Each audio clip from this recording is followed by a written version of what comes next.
Nos encontramos nuevamente en el comienzo de una nueva estrofa, aún en el Salmo 119, ya casi al final de este salmo acróstico.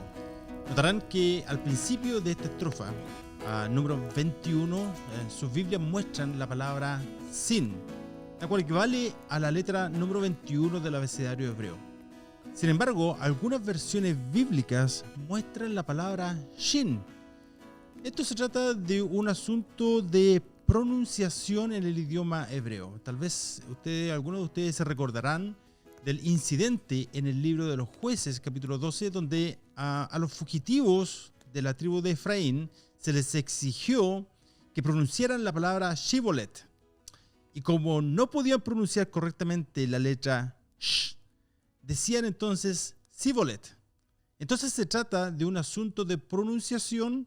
Y aún hoy en día algunos idiomas conservan esta diferencia entre el sonido de la letra S y la Sh.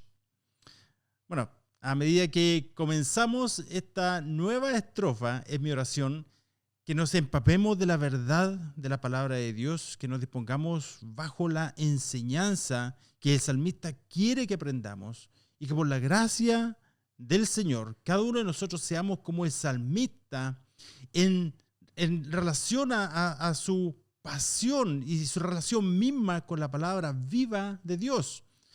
Como ha sido nuestra costumbre hasta ahora, entonces leemos los 8 versos de esta estrofa y luego nos enfocaremos solamente en los 2 primeros. Entonces, comenzamos leyendo desde el verso 161 en adelante. Dice así: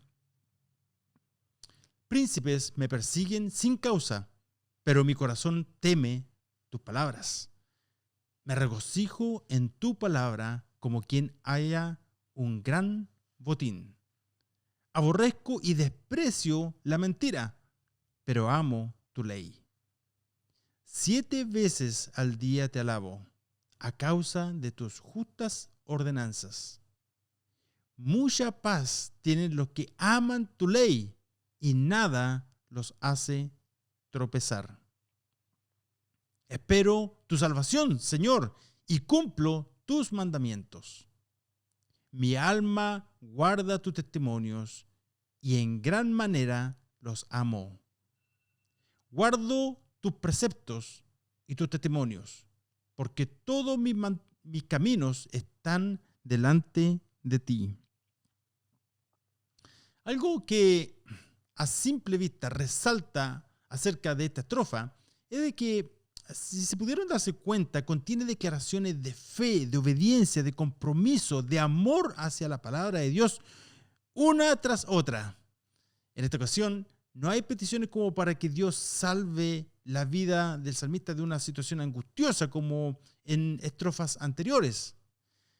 Y a pesar de que cada estrofa contiene un tema en general, por sí sola, parece que a medida que nos acercamos a la última estrofa, el salmista entra en una nueva dimensión de intimidad y de intensidad.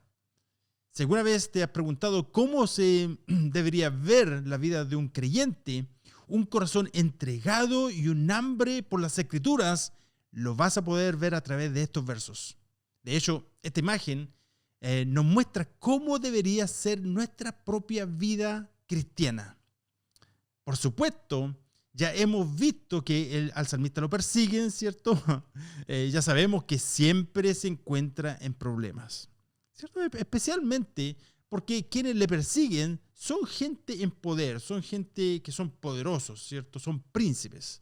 De modo que su vida siempre estaba en peligro. Cabe destacar que es una cosa ser perseguido y es otra cosa totalmente diferente ser perseguido sin causa. El salmista paga un precio muy alto debido a su amor y compromiso por la palabra de Dios. Y este verso indica que él ahora es un enemigo del Estado, del gobierno. Piensa en lo fácil que hubiese sido para el salmista acomodar la palabra de Dios para no ofender a nadie, especialmente a esa gente de poder. Y como sucede con tanta frecuencia hoy en día, ¿verdad? Pero no. Ser fiel a la Escritura ha tenido un precio muy alto para el salmista. Y esto nos lleva a reflexionar acerca de un contraste importante que sucede entre el verso 161 y el resto de la estrofa. Todas las declaraciones de fe, amor y compromiso son hechas a pesar de que es perseguido.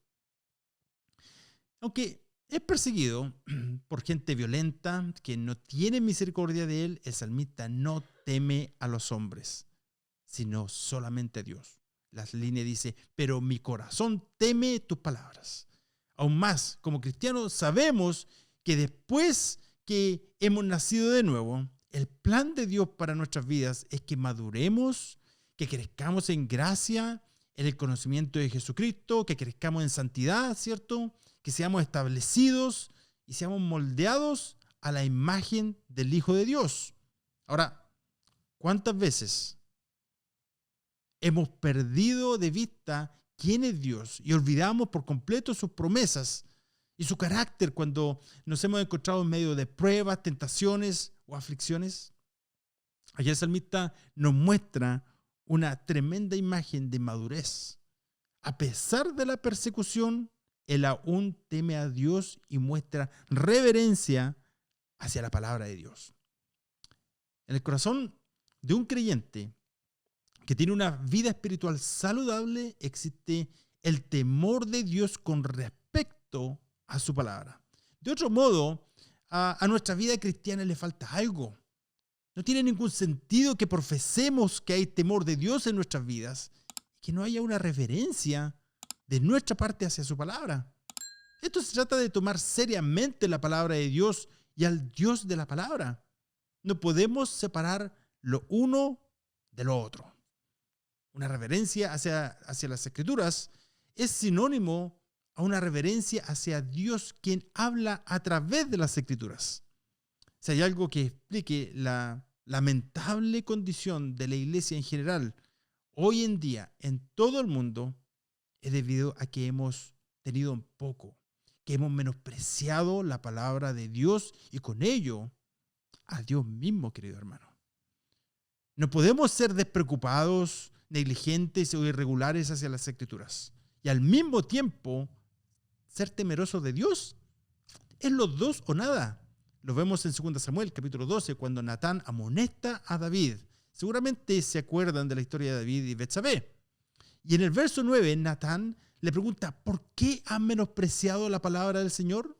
Y luego, inmediatamente en el verso 10, le pregunta, ¿por qué me han menospreciado? Dios y su palabra no pueden ser separados. Obedecer la palabra de Dios es obedecer a Dios. Cuando se es casual, despreocupado y cuando la palabra de Dios no es una prioridad en nuestras vidas, es un síntoma de una vida espiritual no saludable.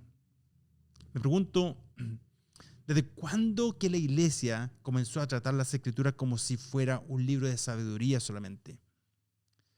¿Desde cuándo que la iglesia comenzó a reducir la Biblia a un libro de moralidad para que seamos exitosos, felices, buenos ciudadanos y para que nos llevemos bien con nuestras familias?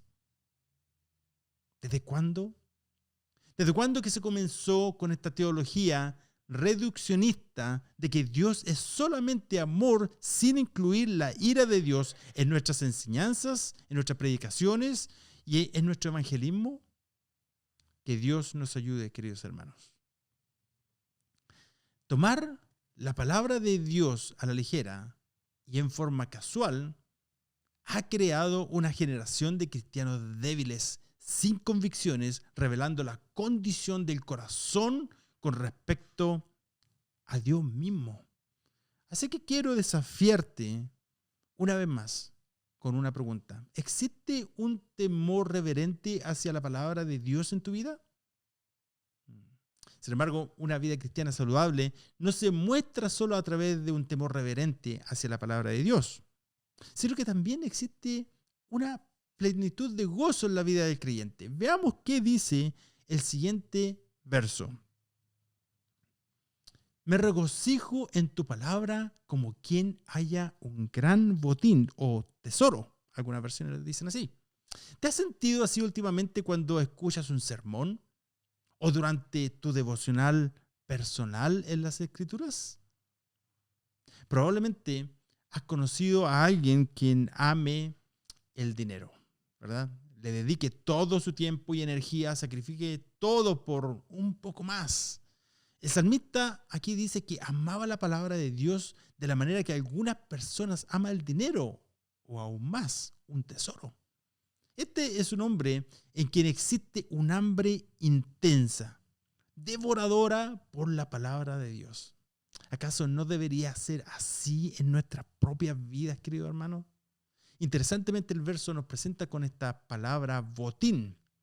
Esto nos habla del tesoro que se llevaba el que ganaba una guerra, pero también nos habla del gozo doble que se experimenta. Primero porque la batalla se obtuvo la victoria, ¿cierto? Y segundo porque se obtiene el botín, obviamente, ¿cierto?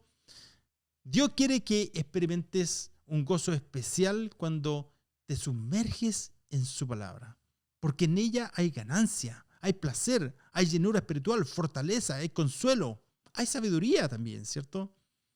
Escuché esta historia de uno de mis profesores. Su padre había muerto un tiempo atrás y aún en su edad avanzada frecuentemente corría para mostrarle a su hijo un tesoro que había encontrado en la Biblia. Se gozaba en los versos que habían sido iluminados para él como si nunca antes lo hubiese leído. Si piensas que la Biblia en realidad es aburrida, ¿no será tal vez un comentario que refleja tu propia condición espiritual? Este gozo en la palabra es lo que sucede en la vida del creyente cuando se ha nacido de nuevo por el Espíritu de Dios. Dios remueve ese corazón de piedra, nos da un nuevo corazón de carne en su lugar, un corazón con nuevos deseos, en el cual Él mismo escribe su palabra y nos causa un amor profundo y una pasión por ella, lo cual nos hace estremecer con la palabra de Dios. Esta es una de las marcas, querido hermano, amigo, que definen el nuevo nacimiento en la vida del creyente. En el centro mismo de nuestra vida espiritual ahora se encuentra la palabra de Dios. Y en los segmentos anteriores les compartía acerca del fuego ardiente que Dios quiere que haya en nuestros corazones, ¿verdad? La palabra de Dios, querido amigo, hermano, es el combustible en ese fuego. Y mientras más la palabra de Dios abunde en nuestras vidas, más va a arder el fuego de Dios en nuestros corazones. Tal vez te preguntes, bueno, ¿por qué la palabra de Dios? ¿Por qué la Biblia nos causa este gozo? En primer lugar, porque nos revela la santidad de Dios. Además, nos permite apreciar la grandeza, la majestad de Dios. Esto causa una conmoción, un estremecer en nuestros corazones. Nos causa gozo porque la palabra nos revela la gloria de Dios, el Hijo. Nos causa gozo conocer la majestad del plan de salvación. Su palabra resuena en lo profundo de nuestras vidas e inevitablemente nos causa un gozo tremendo, profundo. El barómetro de nuestra vida espiritual es nuestra relación con las Escrituras. Es nuestro amor y nuestro deseo por la palabra de Dios lo que revela en gran medida el lugar donde nos encontramos en nuestro caminar con el Señor. Esta relación con las Escrituras de la cual estamos hablando debe ser más que solo llenar nuestras mentes con verdades bíblicas. Debe ser más que solo una pasión ardiente en el corazón por Dios. Debe haber un actuar en la voluntad del hombre. Debe haber un cambio de dirección. Debe haber una evidencia de una transformación para la gloria de Dios a través de nuestras decisiones diarias. Lo que Cristo ha hecho en nosotros debe ser traducido en una obediencia, querido amigo. Tiene que ser más que solo saber, más que solo sentir. Tiene que ver con lo que hacemos. Debemos tener esto muy en cuenta cuando consideramos qué es una vida cristiana saludable. Vemos al salmista repetir una y otra vez expresiones que son tan poco comunes hoy en día. Me regocijo en tu palabra. Amo tu ley. Amo tus testimonios. El salmista se refiere a la palabra de Dios como un tesoro. Él ama la palabra de Dios y esto se refleja en forma evidente en su relación con Dios. Claramente, esta es la lección del Salmo 119. Una y otra vez lo vemos en el verso 97 cuando dice: cuánto amo tu ley, todo el día es ella mi meditación. Y me pregunto hoy en día si esta es una realidad en tu vida. Desde los primeros versos de esta estrofa podemos ver que se nos presenta con un desafío o una prueba a la realidad de nuestras vidas espirituales. ¿Se encuentran estas marcas presentes en tu vida? De verdad espero que seas animado al ver algunas evidencias de estas verdades en ti y veas que verdaderamente Dios esté trabajando en tu vida. Te dejo con esta reflexión y nos estaremos encontrando nuevamente cuando compartamos la segunda parte de esta hermosa estrofa llamada Sin o Shin. Será hasta pronto. Dios te bendiga.